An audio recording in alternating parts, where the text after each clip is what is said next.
Brian Moffitt, and I would like to welcome you to the meeting of the Asheville Downtown Commission for June 10th, 2022. The Asheville Downtown Commission was created by the City Council for the sustainability and continued development of downtown, a vital urban center of Western North Carolina's economic, cultural, and visitor activity. The Downtown Commission provides the City Council with recommendations on downtown policies and initiatives. In addition, downtown commissioners currently fill 4 out of 9 seats of the city's Design Review Committee, which reviews development projects within the Central Business District, the River Arts District, and hotel projects outside of those areas.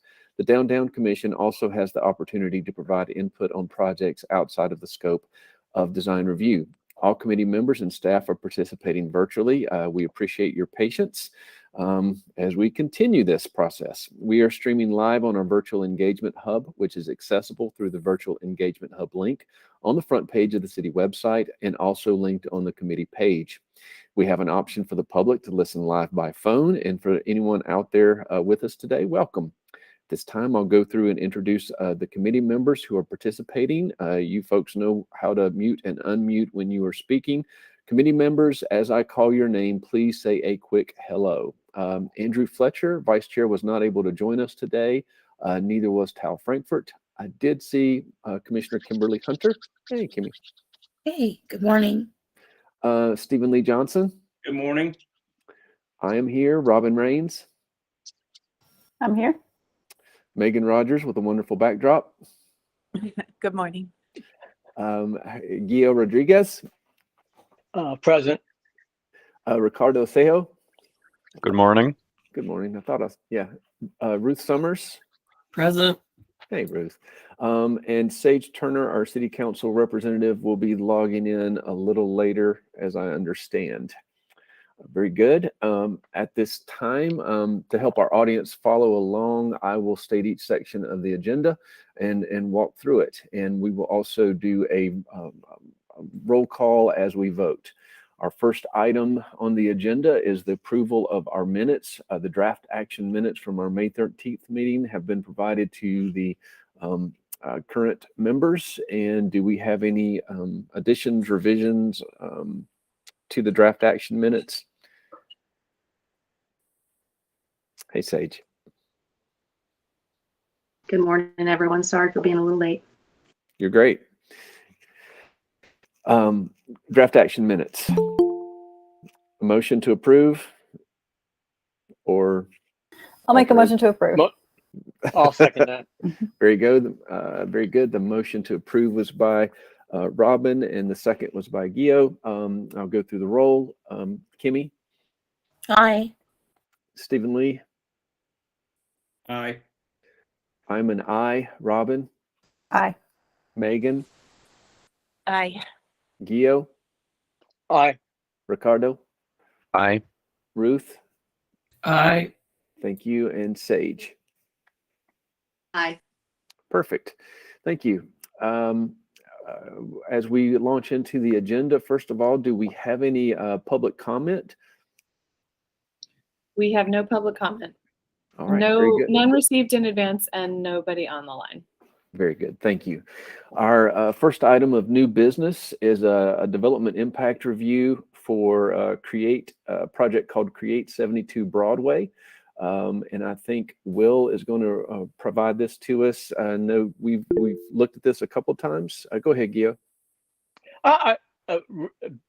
Regarding this, could you please use, I was trying to picture exactly where it is on Broadway. Can you tell me what the adjoining buildings are? I just can't place it in my mind. It's if you're standing looking at the Masonic Temple, there's the Masonic Temple, there's the parking space, and then it's the space right beside their parking lot. Okay, gotcha. I understand. Does that help? Thank you very much. Will can do that. And I think you folks have our draft impact checklist. Again, we can look at design. Obviously, DRC. This is coming to DRC on the next week. Next Thursday. Next Thursday. We've looked at this several times. I think we've looked at it here as well.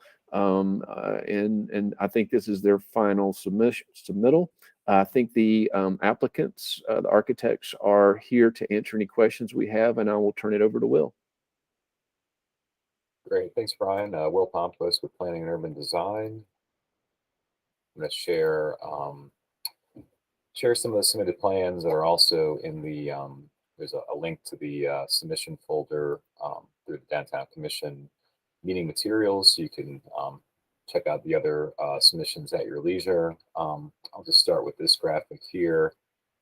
As mentioned, this is a proposed mixed-use project located at 72 Broadway Street, located between Rowan Coffee and the Masonic Temple and their parking lot. What's being proposed is a total 9-story tall building. It's about a 1/4 acre lot, zoned CBD, and it's in the traditional downtown core in the intermediate height zone. They are proposing 22 hotel guest rooms, 18 condominium residential units, and about 2,000 square feet of commercial space on the ground floor.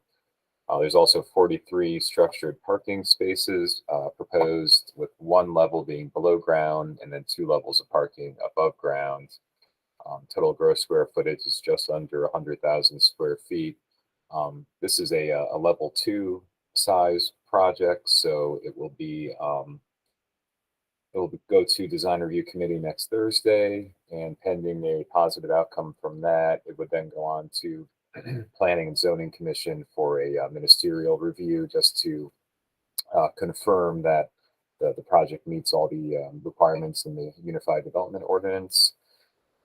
So let me see here. I'm gonna zoom in a little bit. You can get a better sense of the building.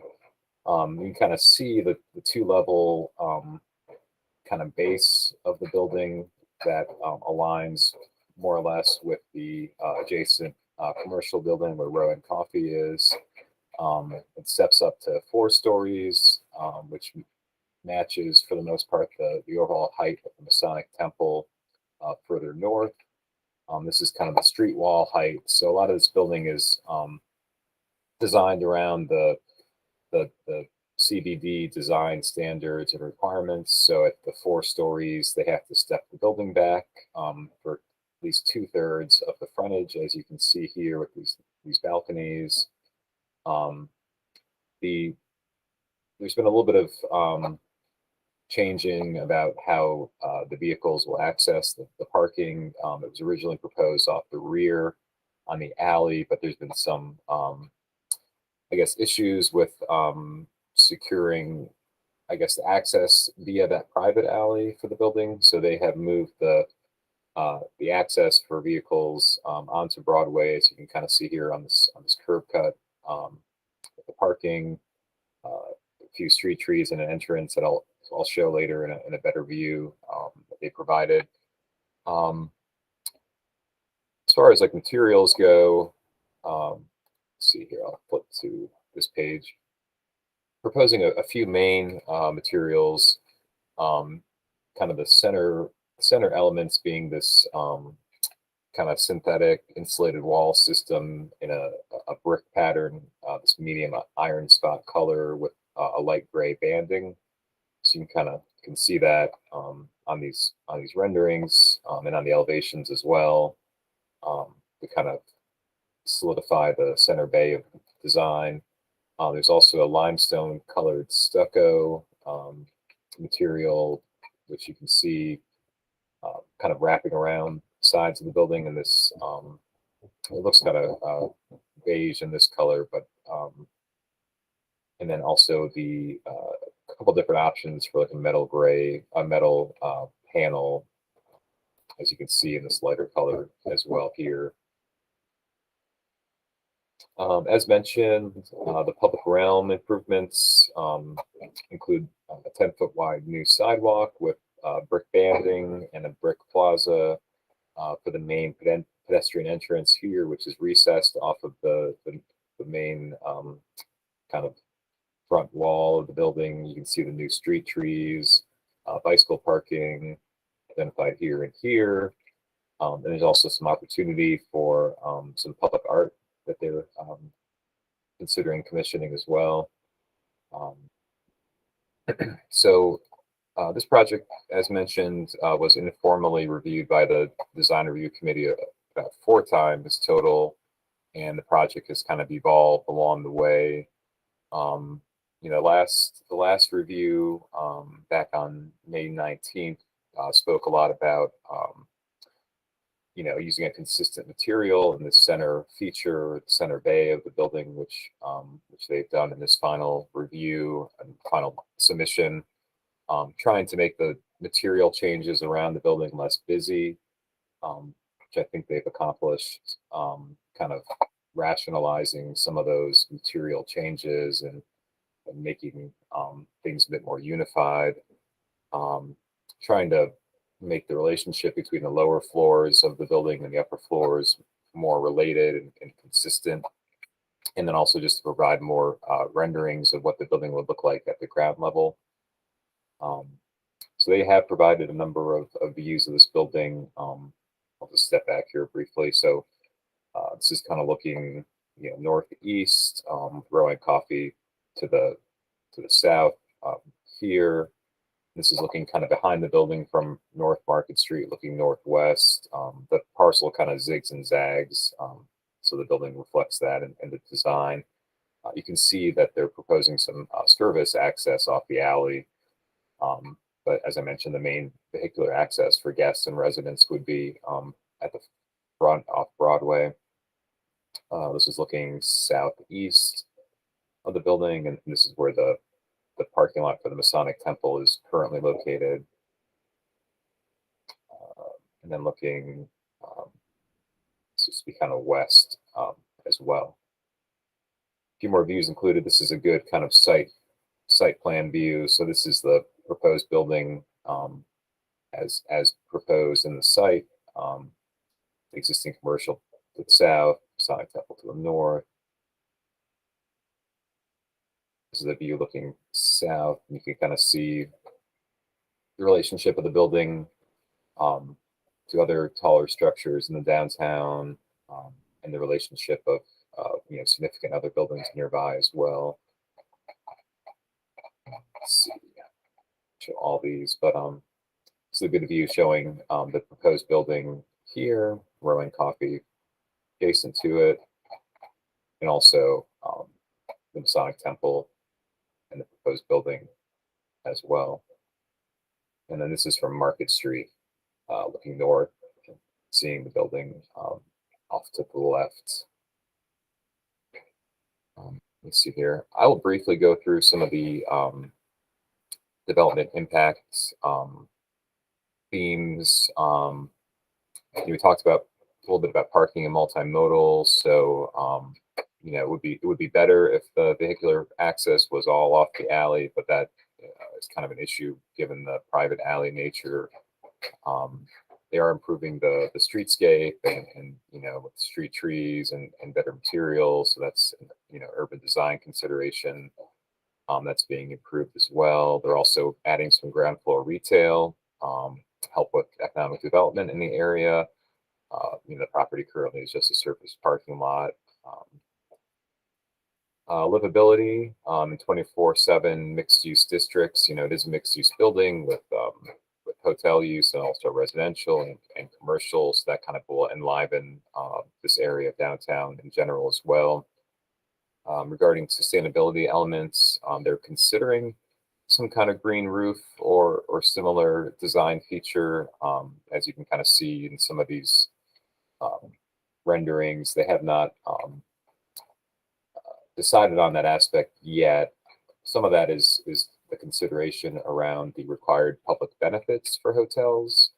So there are points awarded because it's a fewer than 35 room hotel use. They'd have to have 140 points. And some of those points could be provided with LEED certification or other kind of environmentally friendly building design elements. They're also required in regards to equity and racial justice. They are required to have at least 50% of their points come from areas such as kind of donation, so to speak, or funds going to the Affordable Housing Trust Fund or the Reparations Fund based on the number of proposed guest rooms. And then, in general, alignment with the downtown master plan and Living Asheville comprehensive plan, and that it, does provide opportunity for a growing region, places for people to live, and that sort of thing. The materials are, I believe, mostly consistent with surrounding buildings. So you see the brick, a lot of historic brick buildings in the area that this design will kind of help to be in alignment with. And that pretty much hits all the highlights. We also have the architect, Peter Alvarez from MHA Works Architecture on the line. He's around to answer any questions that the committee members might have. I'm also glad to answer any questions as well and show any other views or exhibits that the committee would like. But before Stephen Lee gets started on the streetscape, I just wanted to ask if we actually knew what points they were going for, since this is a final submittal, and I think this is the last time it comes to this group. Is that right, Will? Yeah, unless it came back around to formal DRC again, we have an opportunity to review it here as well. We can ask if they have a final submission. That's not necessarily required until they. Sure. Yeah. Sure. I just was curious. I mean, you're saying, well, they might do this, they might do that, they might do this, they might do that. It's a little hard for us to provide input on all the might do's. Right. So okay, I'll hush and let them address that. And then if there are any other questions or comments that the commission might have. Brian, yes, we will be making the contribution based on 35 guest rooms to the Affordable Housing Trust Fund. The two choices that we're weighing right now, one is to go for a single Green Globe certification, which would bring us to the 140 required points, or because part of this building will be staffed because it's a hotel, to set it up to have to meet the living wages requirement, which would be more points, but it's something that the owner developer does anyway on all their other projects. So right now, what they're doing is weighing the desirability of one or the other.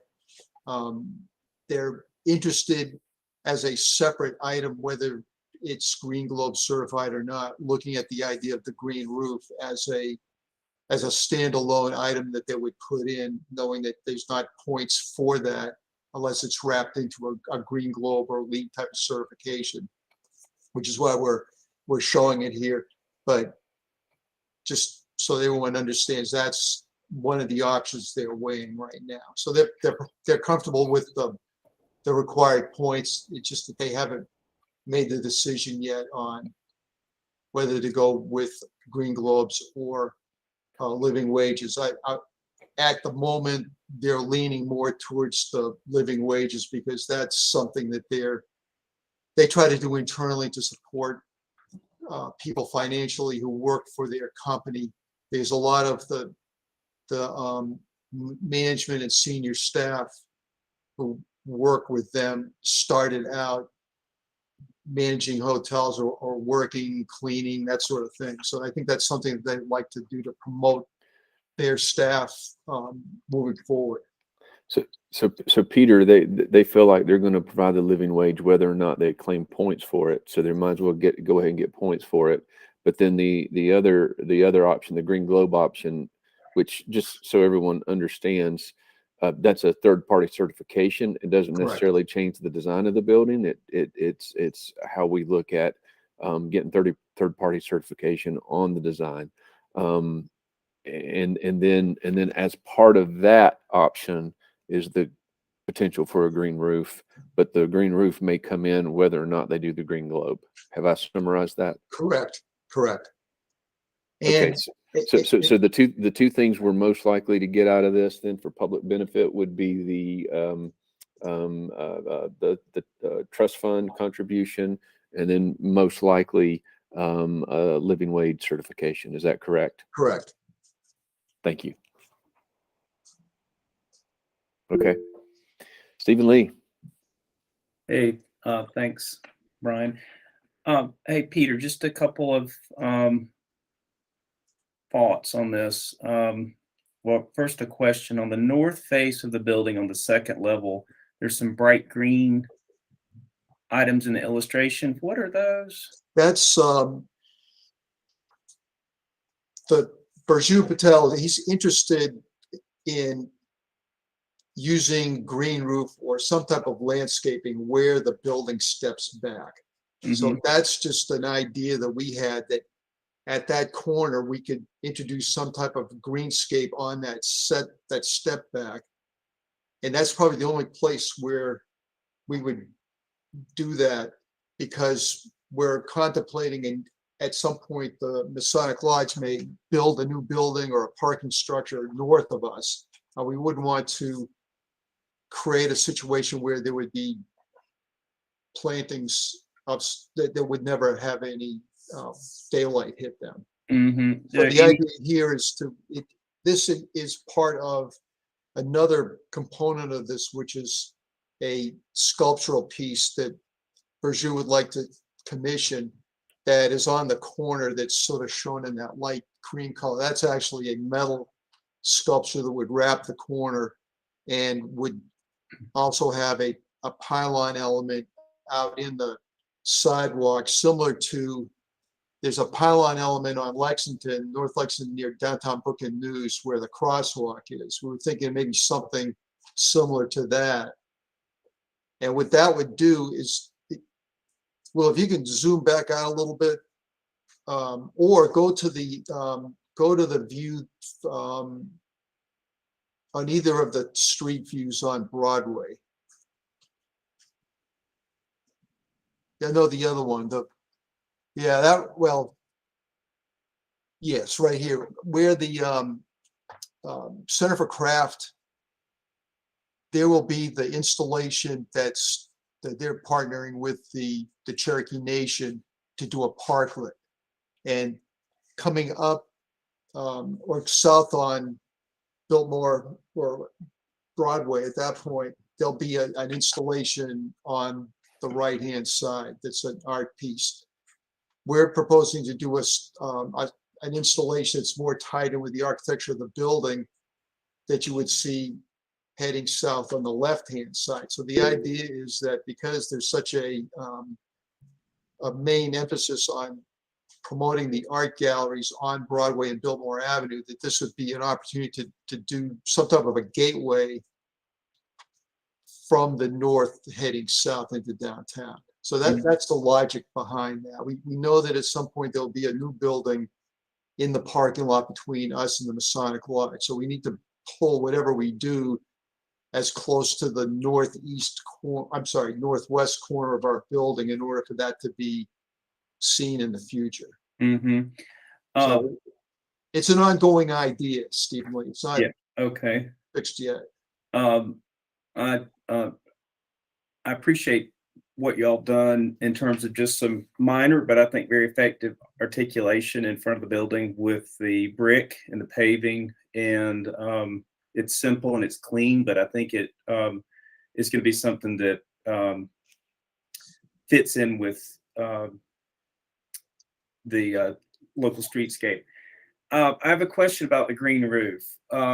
Sure. Let's see, you're coming to design review next week for the last time, I guess, for final review. Yes. So I think it's going to be important in that meeting, if possible, to be able to say there's going to be a green roof or we are not proposing a green roof, and not have it, if it's not being proposed, not having it on the rendering. Just because I think it's such an important aspect of being able to accept new hotel projects like this downtown. But question for you that just popped into my head. Sure. Peter, you designed a building on Biltmore just down the street from the Orange Peel, and it was a similar in scale, maybe not quite as big, but it's a residential building. When you came through design review on that, you did not present the concept, I don't believe, the concept of a green roof on that building, but there's a green roof on that building today. And I don't know if anybody else knows that other than city staff, but there's an incredible green roof on that building. I'm just curious why. There was a financial reason to do that. There had to have been, but why did y'all end up putting a green roof on that? It looks fantastic. I think that developer liked the idea of it and had seen it apparently in other projects. And there was, I think we used part of the green roof to help with stormwater mitigation because there was unpaved areas on that particular site. This site has very little unpaved. So Stephen Lee, I understand. I think we need to pick a lane before next week and make a decision on it. On the 145 Biltmore project, if you haven't seen it, if you walk down Lexington or stand at the front door to the co-op and look south, you can see it. And about a week or so ago, all the wildflowers bloomed. Yeah. And looked phenomenal. And this will be the third green roof project that we've done. The first one was the roof on the garage apartments those flowers are a little bit different and it bloomed as well. But the nice thing about the green roof, the way it's set up is it doesn't require a whole lot of work to maintain it. And it provides so much benefit to the project. So we're encouraging the Patels to go ahead and do this. They like the idea of it helping with stormwater mitigation, and in some of the projects that they have underway in Florida, for example, where they need to deal with stormwater mitigation more than we do here, they've started to really open up to the idea and like it. So we're going to pursue it. We'll just and have a decision one way or the other. Well, I think that I won't speak for the other design review committee members, but for me next week when we review this, I think it's really critical that the owners include this green roof in this project. And we're especially given your expertise in this and the number you've done. But I just think it's incredibly important that this go in, not just for the stormwater reasons, but for the impact this is going to have to the general public and the perception of the building physically and mentally. I think that's very critical that we see this in there. So okay, I appreciate it. Kimmy, you're Thank you. next. Yeah, for time, I think I'll wait till next week. Thank you. Okay, that's fair. Peter, for next week, I'm going to want to zero in on that as we're looking at this image on the screen. That front corner right there, that north corner that one right there. There's a couple images, but I'm going to want a really good rendering of what that looks like, because that's man, so many people enter the city that way, and that's going to be I want it to wow us. And I think you've worked on it pretty hard. I can tell there's a lot of effort in that. I'm just going to want a streetscape kind of a really good rendering of just that piece. Does that make sense? Yeah, Brown, we can do that, except we don't know what that sculpture is going to look like right now. Yeah, it looks like that's why I was concerned, is that all I see is like placeholder, and I want the architecture to speak well enough that I don't need a placeholder. Maybe that's silly, and maybe other people have a different idea about that. But anyway, I'm going to want to talk about it. Is where I'm pointing you to. Ruth, go ahead. Yeah, I just had a question. I know that section of Broadway pretty well, and I'm just curious if transportation has looked at this entrance and exit, because that's a pretty busy corner. You've got that leading right-hand turn, and I'm just wondering, I can just see all kinds of accidents, especially if somebody tries to turn left out of that parking lot. And I'm just wondering if Ken Putnam and his group has looked at this. Thank you. Yeah, let me try to answer that question. Right now, there are 2 curb cuts going into that parking lot, and there's no way to circle around the parking in order to exit the parking lot if it's full. So there's times when cars actually back out into Broadway to get back on, either going north or south.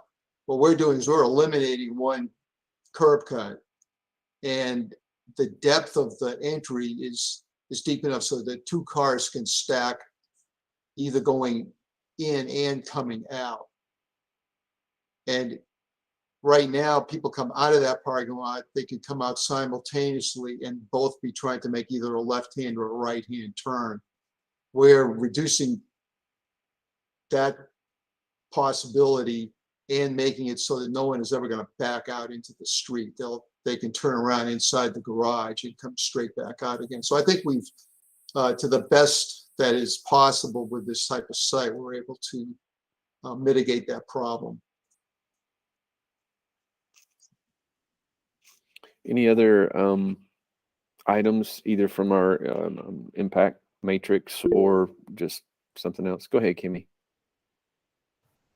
Hey, Peter. So I'll quickly just ask about lighting. On this particular side of the street, on the opposite side, there's a lot of glass. And so that glass is reflective.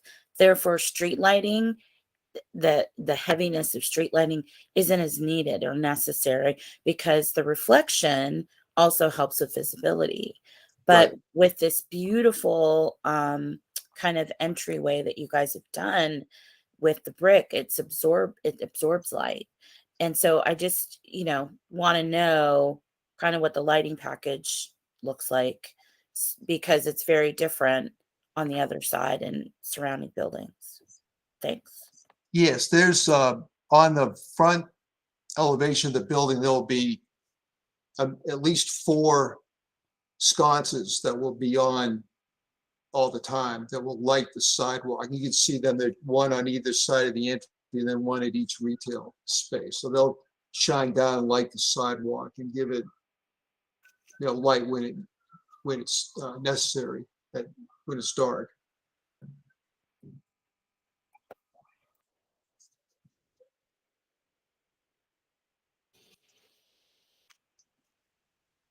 Any other comments or questions? Ricardo, go ahead. Hi, Peter. Yeah, Hi, Ricardo. for next week, I think one thing that I'd like to talk about is the articulation of the brick, the detailing on the brick, and really the patterns of the materials in general. If we have a metal panel, what is the pattern of that metal panel? What is the joint pattern? What's the trim like? And I realize that these may be a little bit, some of these may be questions that you guys haven't gotten to yet, but I think that's going to be important to the way that the building is articulated. Now that you guys have cleared up a little bit of or a lot of the materials, it clarified it. There are other things that are, jumping out now that we can see better. Plus, you have changed some of the fenestration and all of that. So I think something that's going to be important is how these materials are, the pattern of the materials themselves. Like I said, the joints on the metal panel, the trim, that sort of thing. And then on the brick, just sort of the detailing of that. Is this really all going to be the same sort of banding pattern, or is there going to be any finesse to it? And then one note on the green roof, if I can at least push you guys to at least a semi intensive, not stay extensive. I think there's a lot of opportunity here for roof gardens, roof terraces that can be used by the by the residents and the guests of the hotel as well. So at least just kind of push to the minimum semi-intensive. Thank you. Okay, Carl, let me answer those questions. We looked at making it a roof terrace that would be accessible by the residents and guests in the building. And what that would do that would make the roof a story. And because of that, it would push the building into or above 100 feet above the street level main entry, which would take it out of a level 2 review and would require level 3 review. So we did initially want to do that, but because of the fact that we become level 3, just because of that, we decided not to pursue that, unfortunately. To the question about the detailing on the project, that, as you know, that there's a lot of technical study that needs to be done to make sure that the detailing is done properly, particularly if it's for example, the metal panel. We don't know which manufacturer we're going to use yet, and they typically have standard details that are unique to their product. So unless there's, I'm just not sure how much of that we can show in really a schematic design phase of a project. I understand that. I don't mean the actual detailing. I'm just speaking more in broader terms of the patterns. What are you guys trying to do? If you have something in mind with the overall patterns. Okay, we have.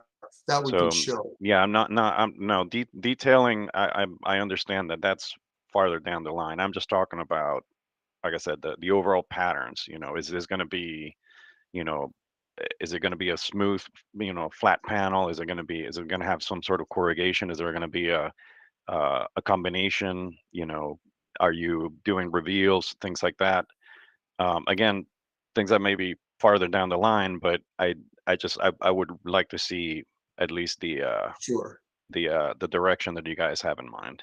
Okay.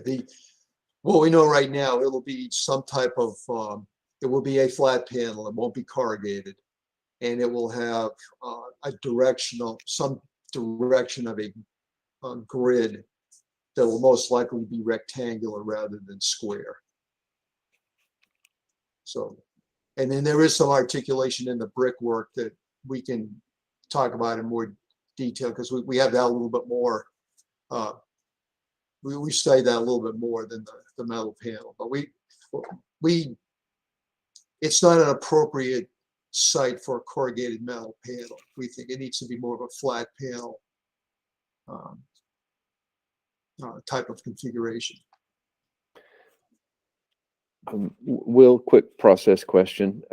So they as a hotel under 35 rooms or whatever, they have to receive, for use by right, they have to receive approval by the design review committee. Is that's correct? That's correct. But we don't have a formal vote on it as the Downtown Design Commission. Is that correct? That's correct. But any comments I'm noting we'll provide in the staff report and presentation to the DRC next week. Okay, very good. And again, this is our kind of a last chance. So I'm gonna round up any final comments that this group can pass on to the design review committee for their review before this goes for final approval.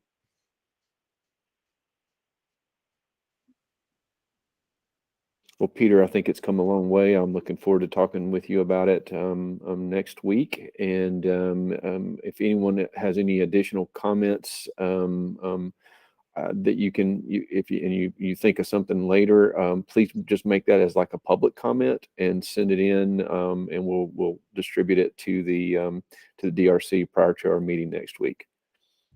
Okay. Thank you all very much. Thanks, Peter. Thanks, Will. Okay, our next item of business, South Side Neighborhood Vision Plan. I feel like I've reviewed that, but it was probably in a different meeting. So Sasha, take it away. Thank you. Yes, so I was here a few months ago, and I went in pretty good depth. Let's see. Okay. And Google has updated their whole platform, so now I can actually see you and present at the same time, which is just a beautiful thing. So, yeah, so I came to you all in March and kind of went through every single piece of this plan for the most part. I don't want to do that today because it was a lot, but I can go over it generally. I can talk really fast. You can, Brian, you can give me a symbol of like speed it up if you want, but Okay, keep going. You're doing good. All right. So just as a reminder,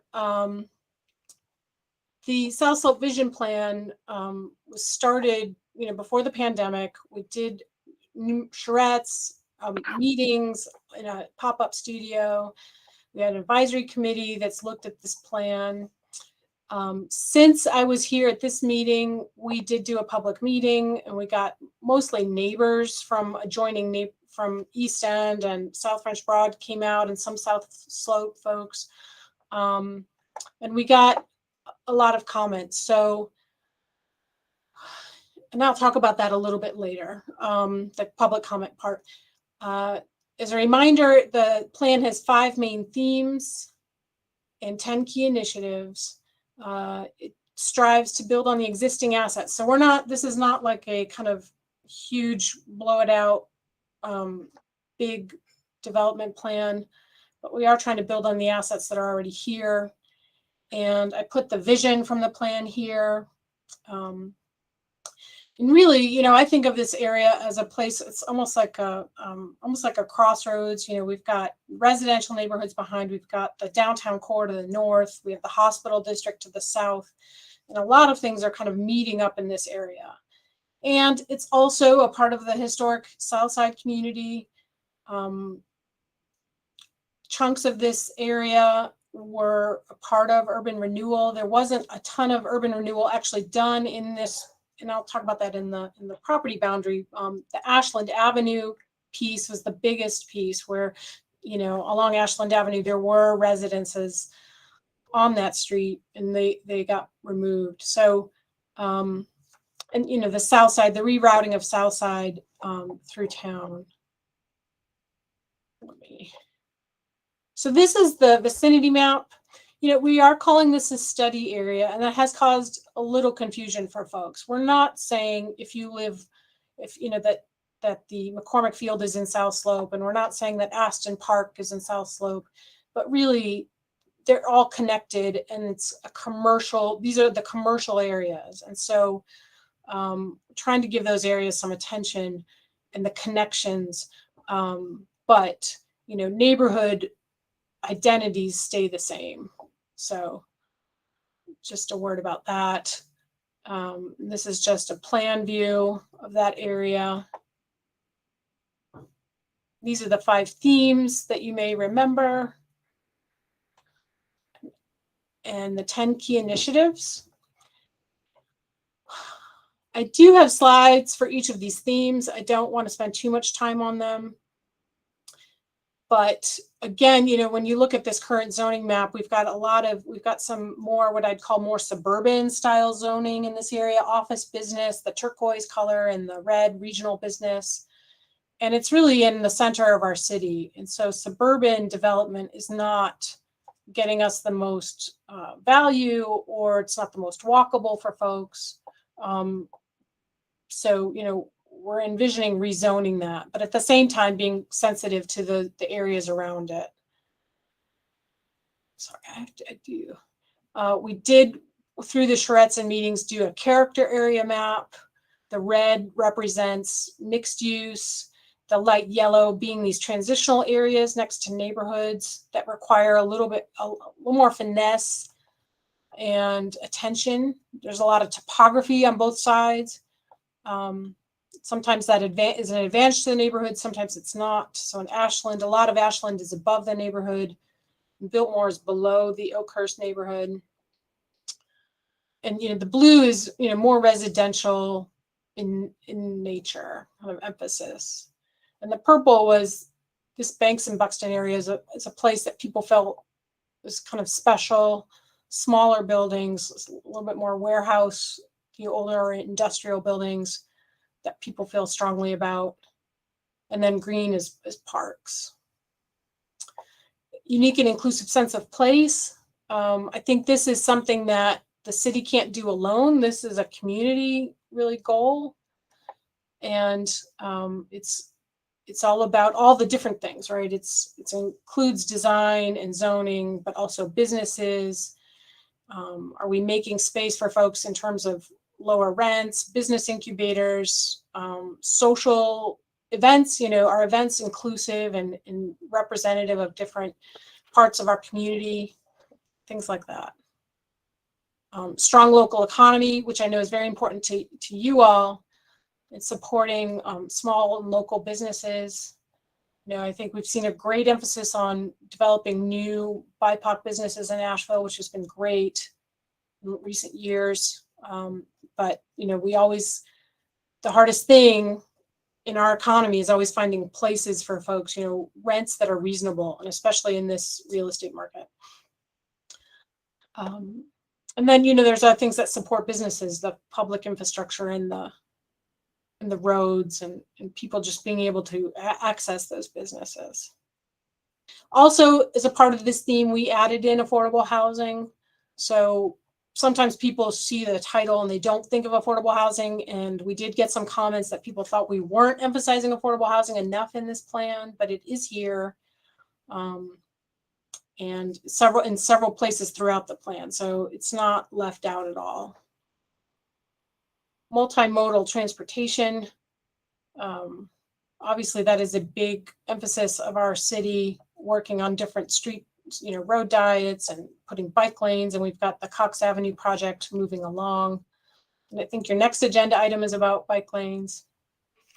And then strategic infrastructure and natural environment, which is a very big fancy title, but one of the big things when we started this process was the lack of trees in this area. We don't have a lot of street trees. That's going to change as we have new developments coming in. But obviously things like green roofs, LID, low impact development practices, stormwater, this area, as you all probably know, drains most of downtown through here down to Nasty Branch. And there was I think it was a Saturday, it was just pouring a couple weekends ago, and I drove through here and it was interesting. And then we have our 10 key initiatives. I'm not going to go through each one of these because I did show you all of them last time.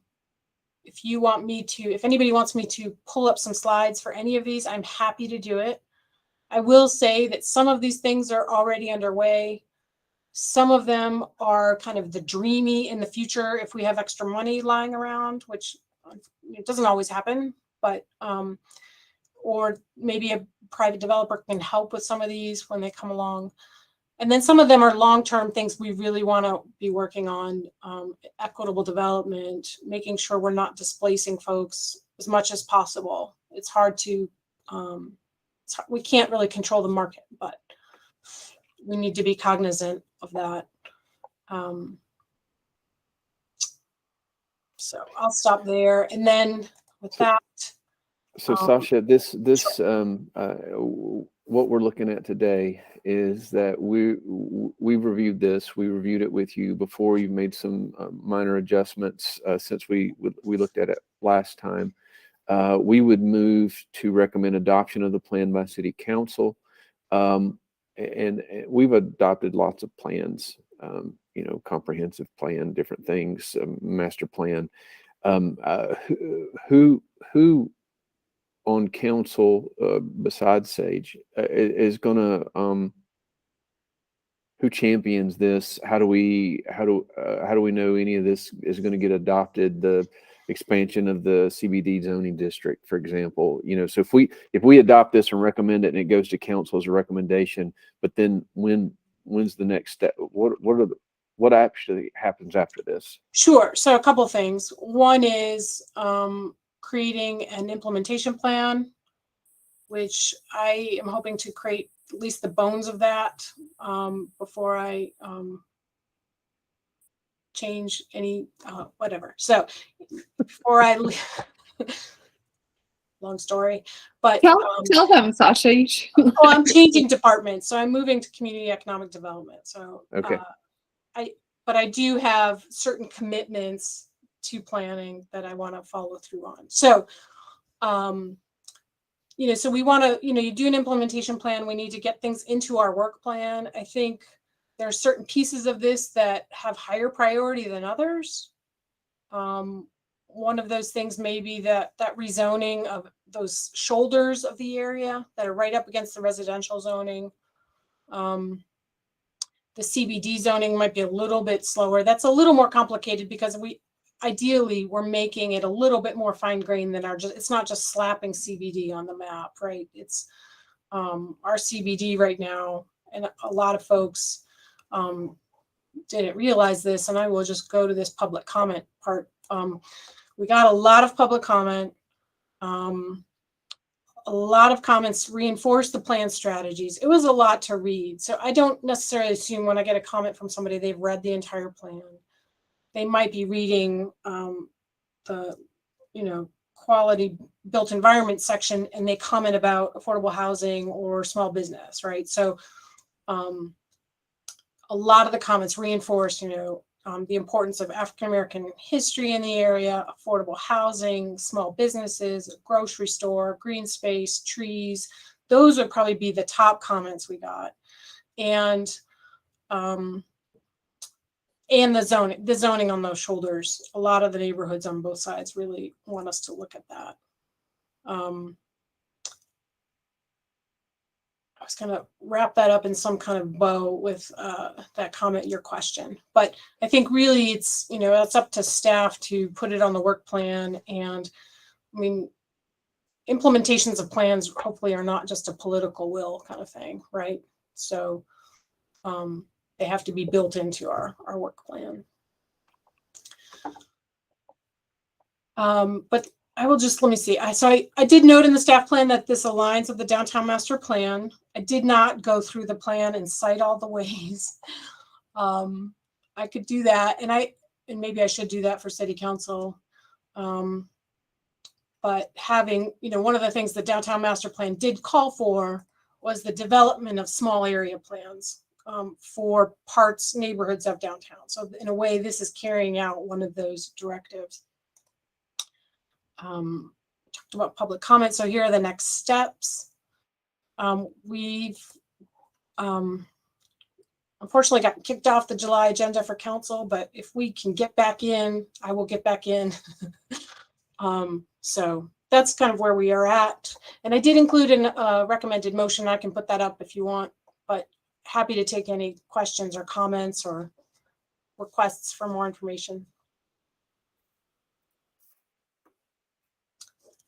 And I'll turn it back to you, Chair.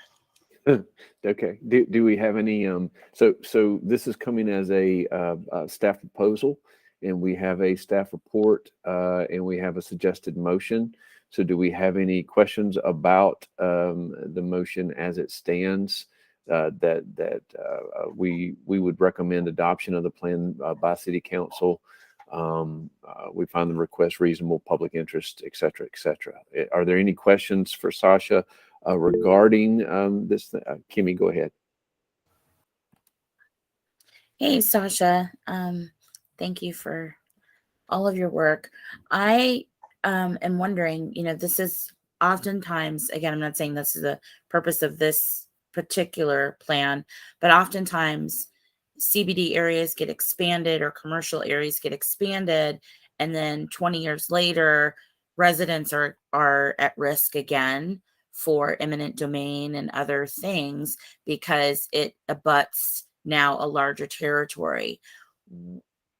What, if any, precautions can be learned from the past and integrated into this current plan so that, you know, when we're all gone and other people are here doing something different, more residents aren't at risk to be absorbed into a stronger, larger commercial district? Thank you. Great question. I am going to I'm going to stop sharing just for a second so I can go to a different slide that's not up in here. Let's see.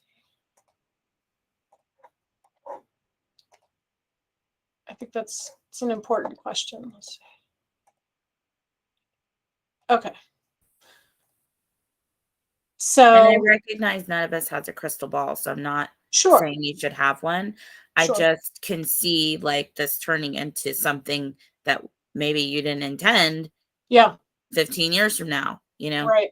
No, it's a great question. And I'm that's the kind of thing we need help thinking through for sure. So the way we have this kind of plotted out is extending the CBD into this. And let me go find the old zoning map that I had. So right now we've got urban place zoning here at Maple Crest, regional business here at 319 Biltmore, and this kind of part of Biltmore, and office business. Is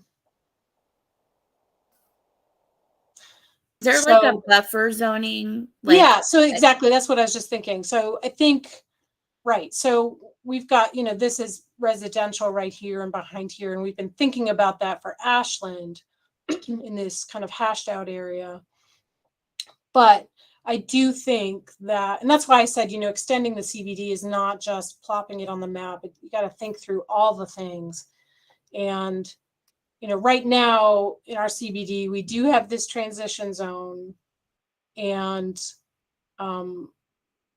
it would be a good time to evaluate that if it's working or not. It basically says for the first 100 feet, if you're next to residential zoning, you really have to moderate your heights. What I'm envisioning for CBD, and I have to, the emphasis being on me, not the entire department, or the city, is that really we should have, right now we have an intermediate height zone and a tallest height zone. We do not have a lowest height zone. And it seems like for some parts of the CBD, it would make sense to have a lower height zone where you're not putting as much pressure on neighborhoods. Maybe even in addition to that, you also have some sort of transition zone, and maybe buffers too. Right now we do not have buffers in place unless you're in that transition zone. So buffers of something that haven't been thought through.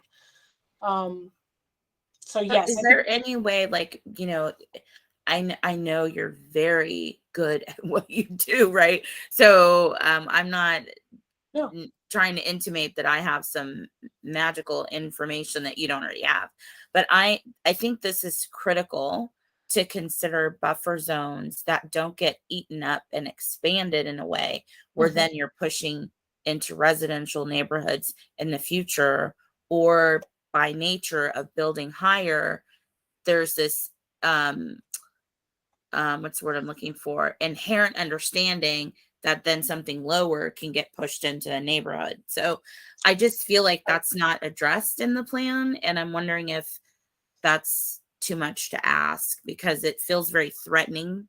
I'm having a threatening sense that like, wow, this is beautiful and great, but I can see a bigger problem in the future. Yeah, it's not too much to ask. And I guess I kind of feel like it is in the plan, but maybe I need to add some wording or change some wording to make it super clear and make sure that we don't lose that intent. If we were, rezoning this area. And I think I'm hyper aware, and I know Todd is too, that, this area down here, McDowell, this is all urban renewal land. This was all very different 50 years ago. And I've looked at the old plat maps for these properties, and maybe I think there's room for that discussion, and it should be a part of that rezoning process for sure. And is it something that's more like we're going for something like this side, and we're thinking more along like Haywood Road kind of, where it's just we've got some corridors, I think, in our city that we can look to where our residents are right up on the commercial. And we do have problems with Haywood Road with noise, if you ask any of those folks, but it's not generally the height of buildings, right? It's what's happening in the buildings, uses. And that's a great example. I think that's a good visual example of what I'm thinking of, like, how can we do this and also really keep the integrity of the residential needs, kind of with an understanding that there's a clear buffer, right? And nobody's moving that. Yes, for sure. Thanks.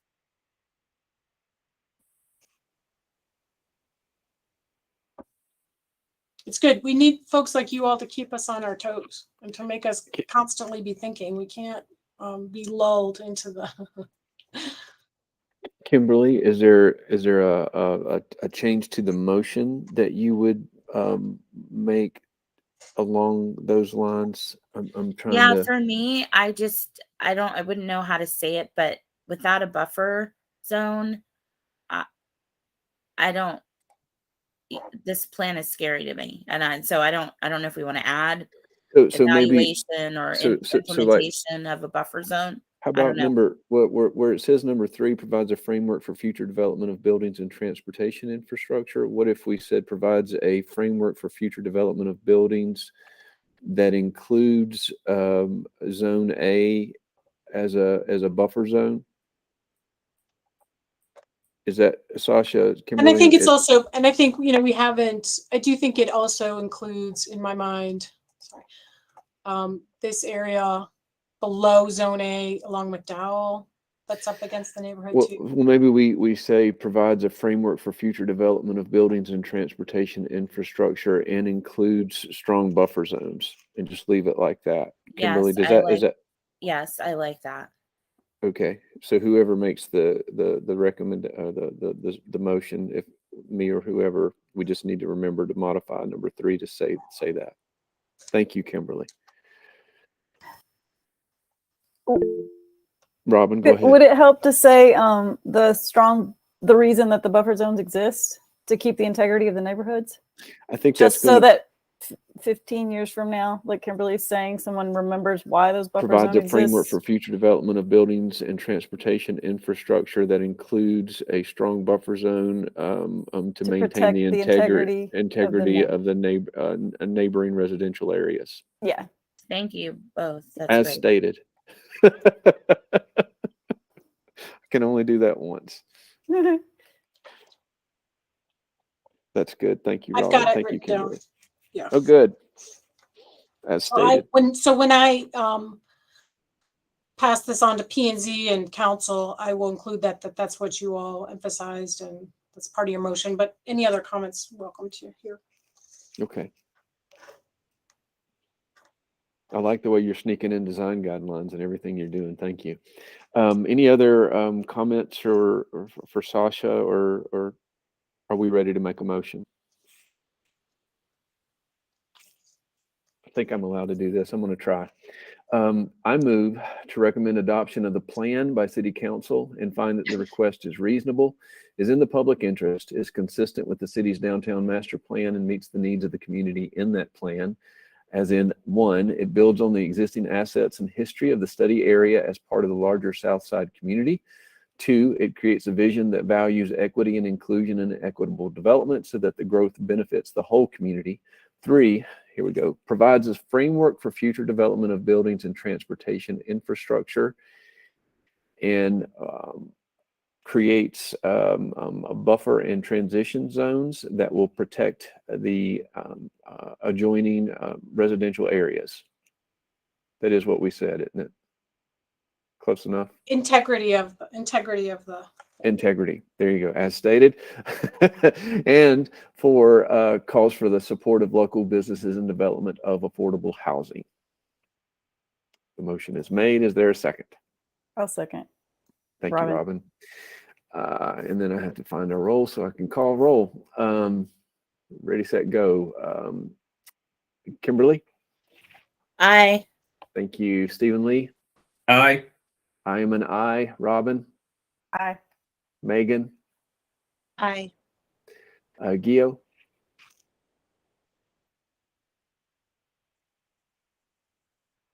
Okay, you gave a thumbs up, and I'm still assuming that's Gio. He's completely in shadow.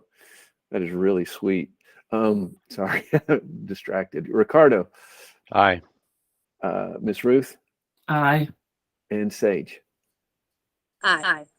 Very good. Thank you. Thank you, Sasha. You have done a lot of work on this, and we appreciate it.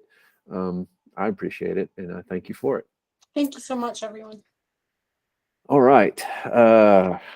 Oh man, Stephanie's gonna get me. We got to move, guys. Downtown bike lanes. Ready, set, go. Hi, everybody. I'm Jessica Morris with the Transportation Department. I will make this as quick as possible. So on the screen right now is the draft plan for the College Patent bike lanes, which we brought to you several months ago, but we did not get a motion of support, and so that's the primary purpose we wanted to bring it back. I did want to mention that since we last met and had some additional conversations with stakeholders and public meetings and walking tours and all that, we are preparing to make a couple of changes to the design, which we haven't quite gotten onto paper yet, but I wanted to just inform you of. And I realize this is probably a little bit difficult to see, but what we're looking at here, College Street on the north, Patton Avenue on the south, and the block that we're looking at is basically between Rankin and Haywood. And what we're planning to change based on feedback that we received is, if you see the red box towards the top right, is that is a fire hydrant that's blocked off, but then we've got these parking spaces and loading zones in yellow that we've got shown. The change that we're proposing to make is to make all of these parking spaces into loading zones. So essentially extending the yellow on both sides of the fire hydrant and converting those spaces to loading zones, given the high level of loading activity in the area, as well as the fact that this is going to be one lane on this block. And so to try to mitigate any potential for double parking by commercial vehicles, we thought it would be, and the public that we met with agreed that it would be good to make these loading zones. So that's one change that we are planning to make.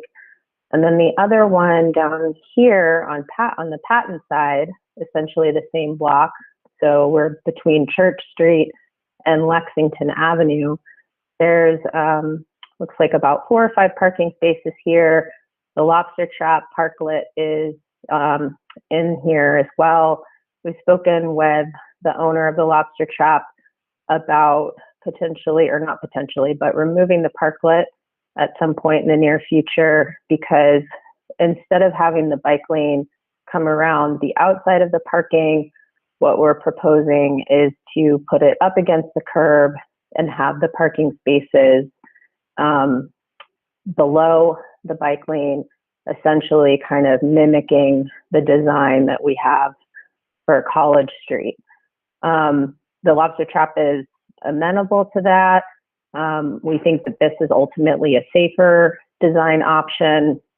And additionally, similarly to the loading zone discussion for College Street, we also heard from these businesses here that they would prefer to have loading zones over parking. So we are planning to make maybe not every single one of these loading zones, but at least adding some and extending some. The other plan change that we are making is on this page, and let me scroll over here. So our original plan, we had added an uphill bike lane on Lexington Avenue between College and Patton.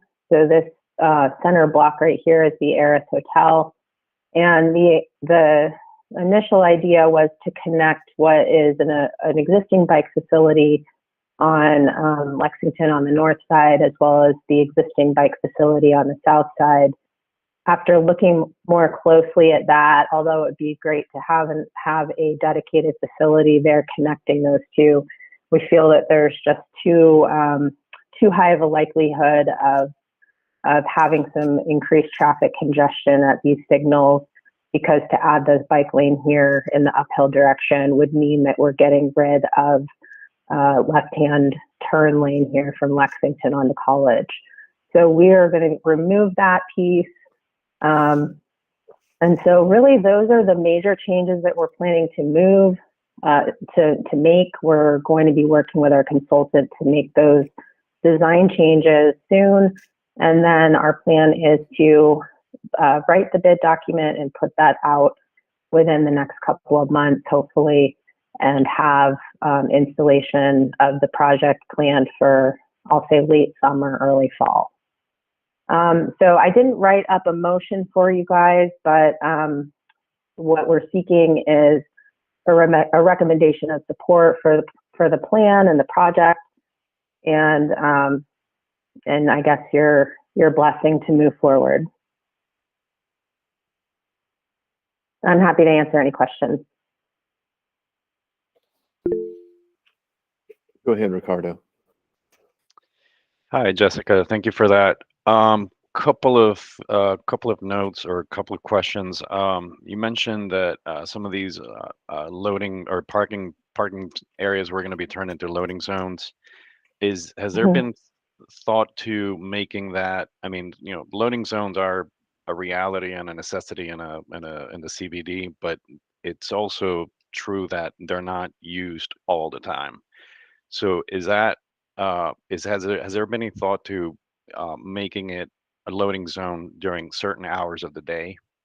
So, you have a window for, deliveries are typically earlier in the day, or they can be scheduled to be earlier in the day.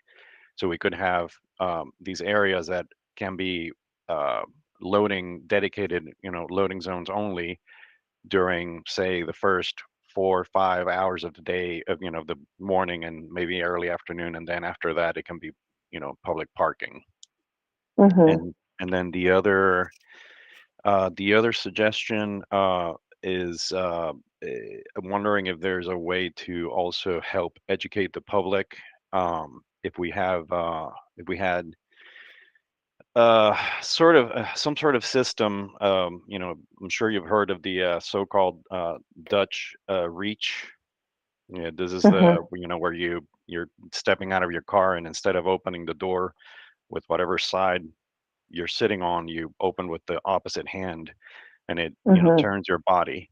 Wonder if there's a way, as part of this initiative, to also include some signage in key points, maybe at corners, or some certain visible places where we could help educate the public in just kind of raising awareness of, hey, you have these bike lanes, maybe at a at a street corner where somebody's standing there pushing the button waiting for the light to change, there's a little sign that kind of says, hey, mind the bikers, kind of thing. So I think the answer to both of those questions is yes. So for your first question about loading being shared with parking and having different times of day where different uses are allowed, we actually did I'll say a mini trial of that concept on Haywood Street after the reconstruction was completed. We had kind of mixed feedback from business owners when we did that. I think that that's something that we need to explore as an overall commercial loading possibility. I think there's definitely value in trying to find a great and efficient way to share the curb space that we have, since it is a pretty valuable public amenity, if you will. So yes, I think we can further explore that, and this might be another opportunity to test that out. And then to your second question, I think that's a great idea. Dooring is always a risk that you see when you have bike lanes. We do have the buffer spaces in between the bike lanes and the parking. However, there's always room for added added safety. And so I think, again, this would be a great opportunity for us to potentially put in some signage or have an educational campaign. And we've been working with Asheville on Bikes on this project, and I think that would be something they would be very, very willing to help us with. So we'll discuss that with them. Thank you. Okay, Ruth, Dana put her hand down. Ruth, go ahead. Yeah, I just wanted, thank you, Jessica, for all of this, but I just wanted to comment that what I've found is that if there's a loading zone and there's not a truck in it, you're going to find a car parked there. And it happens all over downtown. It happens around the Grove Arcade, where I was for many, many years. And I just wanted to point out, as far as Patton Avenue, years ago, for those of you who've been on the commission for a while, I know the Asheville Museum of Science was very concerned because they had some elderly patrons and they wanted a handicap spot. So, you know, I think when you make everything a loading zone, and you can't really require a trucking company to unload at a certain time. Sometimes trucking companies are on the road for days and days. And when they get to a town, they're going to unload and they're going to leave. So I think, you know, limiting the hours is just not going to be feasible. And, you know, I don't know how the Lobster Trap and anyone else feels about not having any handicap parking spaces. Thank you. Okay, let me check the queue again. Hold on, sorry.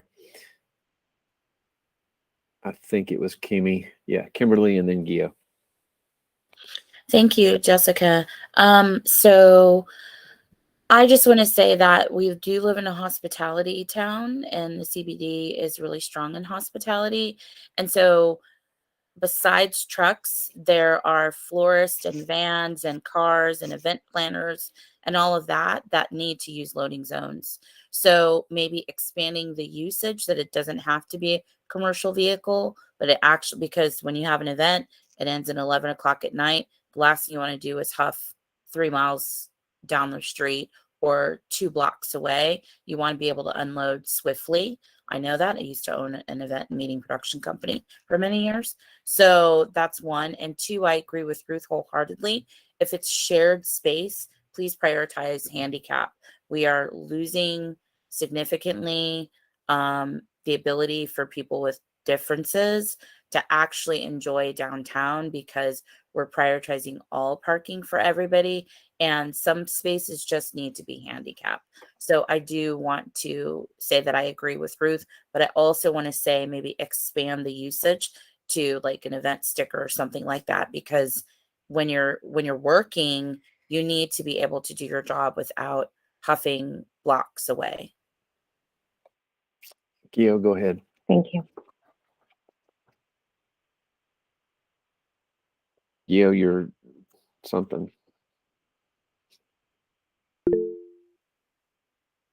Okay, Stephen Lee, go ahead. Just a quick note about the loading zone. Kimmy, they're actually open for anybody that's loading or unloading. So if you live downtown and you're unloading groceries, you can park your car and unload your groceries at your building and then move your car. So they're now open for everybody. You just are not supposed to be there more than 30 minutes. That's great. Thank you, That's true. Stephen Lee. Yeah. So I'm still, Jessica, I apologize. I'm a little unclear. Are we approving the image on the recommending approval of the support of the plan as it is, as it's going to be, as you hope it's going to be someday? As it's going to be. We were hoping to get the design changes completed on paper before we came to you guys, but we weren't able to. So, you know, what we're hoping for was to just get in front of you guys one more time to let you know what those changes would be. And then, you know, last time we were here, we didn't have a formal motion, but sounded like there was generally consensus to support the project overall. So if you don't feel comfortable making a formal motion, I completely understand. I can make a recommendation that we are in support of, a proposed bike lane plan, but I can't say that I recommend I wouldn't do this for a designer for anything else. Hey guys, I'm going to do this later. Show me what you're going to do. So I'm trying to figure out how to make the motion, basically, what we're supporting. We don't just hand out blank checks. Can I just ask a quick question? Last time you were here, I brought up the fact that these are multimodal for folks who are in motorized wheelchairs or even just manual wheelchairs and things like that. I get that we keep calling it a bike lane, and yet I think I'm not clear. Is this a sole bike lane where if you're in a wheelchair, you're going to get a ticket? I don't understand. That's where I'm stuck.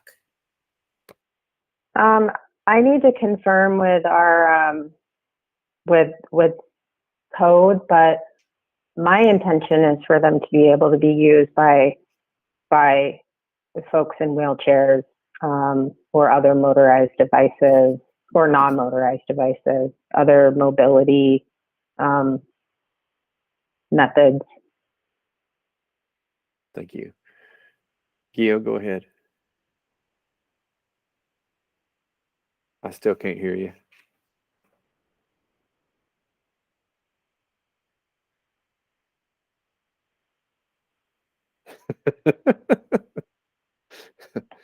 Type it in the chat and I'll read it out, Gio.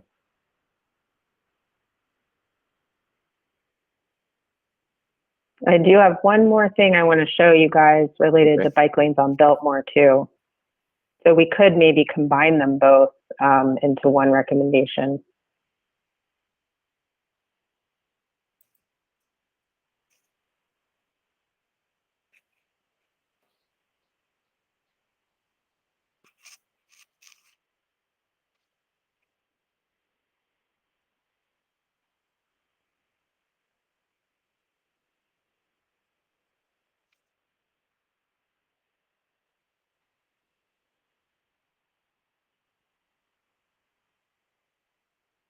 Would it be okay for me to talk about Biltmore?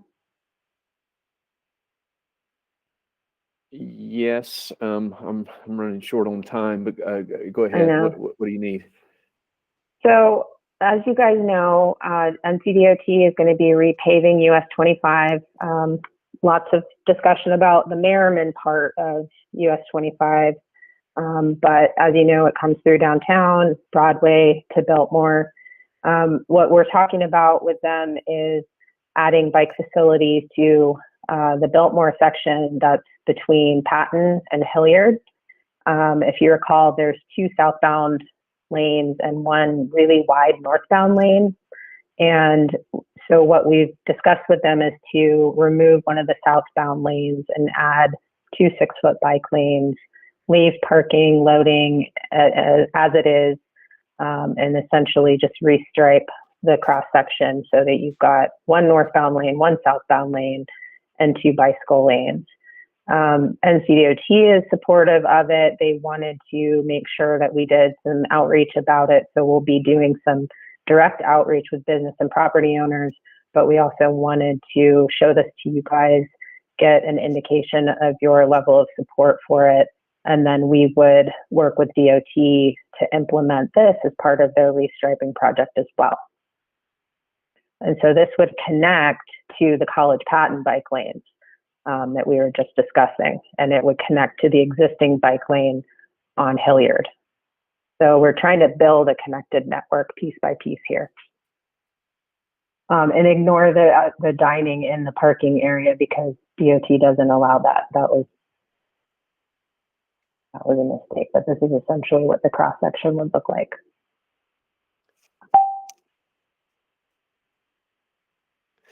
Okay. Well, no loss of parking. I'm going to read Gia's comment. He said that you can limit major deliveries to certain hours. Many cities have done this successfully, and the sidewalks are accessible routes of travel, and it's not necessary to provide accessible parking spaces adjacent to specific buildings. Because that was Gia's comment. You're welcome. So at the commission, are we ready to make a motion that we're in support of the work that transportation, or I guess it's this, who is this coming from? This is coming from It's transportation and planning. Okay, City of Asheville Transportation and Planning, that we're in support of the work that they are doing on for the specifically for the bike lanes on College and Patton. Is that what you need? And College and Patton and Biltmore. And okay, College and Patton and Biltmore, and that we can review the specific plan as it's completed. Does that sound reasonable? I'm not seeing Sounds good to anybody me. yell. Kimmy, go ahead. Is there a speed limit for bikes The speed limit would be the same as cars, because a bicycle is considered to be a vehicle and treated the same as a vehicle as far as the law. So the downtown speed limit is 20 miles per hour. Okay, thank you. All right, I'm going to make a motion that we are in support of the recommendation by City of Asheville Planning and Transportation for the bike lanes on College, Patton, and Biltmore Avenue, as presented, with the caveat that we will review the final design for downtown master plan compliance at a later date. How's that sound? Okay. Second? Did that reference the part that's being removed from the drawing? Because you said as designed. As currently designed, with the caveat that we'll review the final design at a later date. On second. Okay. Kimmy? I am still confused about the multimodal, but for the sake of the team, I'll say aye. Please clarify, because it feels very Yeah, Jessica, when you we want to review the final design, and when you bring that final design back, we need to know specifically what that lane is, what allowable modes of transportation are allowed in that lane that's currently shown as a bike lane. How's that, Kimberly? yes, thank you. Very good, thank you. Stephen Lee? Aye. Okay, I'm an aye. Robin? Aye. Megan had to drop off, I think. Yeah, she dropped off. Gio? Thumbs up. In the shadow, he's an aye. Ricardo? Aye. Ruth? No. Sage? Aye. All right, that passes. Thank you. And we'll move everybody. on. Thank you, Jessica. Unfortunately, all right. I have a meeting too. I'm sorry. Yep. Dana's turning into a pumpkin as I look at her. Sorry, Dana. So yeah, we're gonna wrap up really fast. Thanks, Dana. I love you. On updates and reports, we're gonna move through these very quickly. I'm gonna do the actual downtown design for Megan, since she's already jumped off, and then Robin, you're gonna do a quick design review. She said we've had a staffing change. Her time has been focused on events. Downtown After 5 is back in full swing with 4 more events the third Friday of June through September. They're working on a walkability survey for September, and she wants feedback from us on potential inclusions and additions, and she's going to email that to us to look at. So that's look for that survey coming in. That's the Asheville Downtown Association report. Robin, DRC. Okay. We talked a little bit about the way the meetings are organized and the length of meetings, and hope to streamline that a little bit in the future. We had 2 projects come to us. Oh, I'm on the wrong agenda. We reviewed the GAP plan, the Greenway Design Guidelines, and we've voted to approve that. And we had 2 informal design reviews. One was 24 Governor's Road, Redwood Commons, which came back to us after a council review, and the committee agreed that the changes they'd made met our suggestions. And then we had an informal review of 72 Broadway, which we saw today, and they will be coming to formal review next Thursday. And that was our meeting. Awesome. I'm going to go through Dana's report real quickly. The downtown update, we've got that. So she has the Pack Square Plaza improvements work. They're bringing a contract to the city council on June 14th with Mitchell Silver and McAdams Design Engineering to manage the visioning process. So be on the lookout for that. Look at the updates on Monday, June 13th for the Asheville Share Space Initiative. There's some repair work going on in Pritchard Park. There's updates on available in the report. She also mentioned the Carter and Patton Stormwater Project and accessibility improvements that's going on. Also, everyone on here should be receiving updates on the advisory board restructure proposal that's going on. And you're all invited to be involved with that. As we've mentioned many times, our DRC meeting is next Thursday. With a couple different projects in the CBD to review. City council meetings are being held in person currently, and you should all know how to attend those both virtually and in person. And our city boards and commissions with quasi-judicial have begun to hold in-person meetings.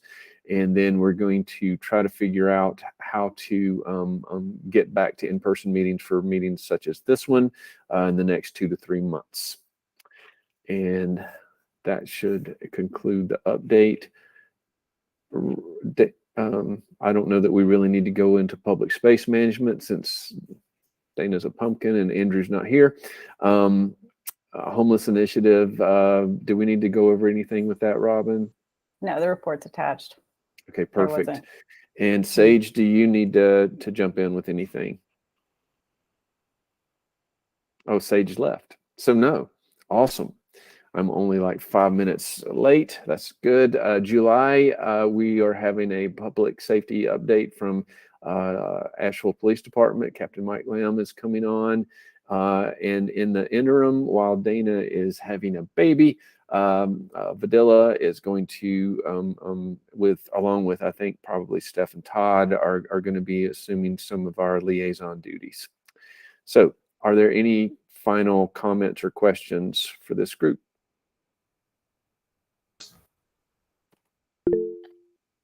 Kimberly. They're not here, but I just want to thank Dana and Sasha. I had emergency surgery and was out for a while trying to get better, and they really were more than kind and thoughtful and checking in on me. Oh, there you are. So thank you, Sasha. I really appreciate your kindness. Wonderful. Thank you. Okay, well, I will ask that we have a motion to adjourn. Is there a motion? I make the motion. Adjourn. Very good. Robin made the motion. Is there a second? Second. Second. All in favor, log off and go say goodbye to Dana. Aye. Aye. Thank you. Bye. Appreciate it, everybody. Thanks.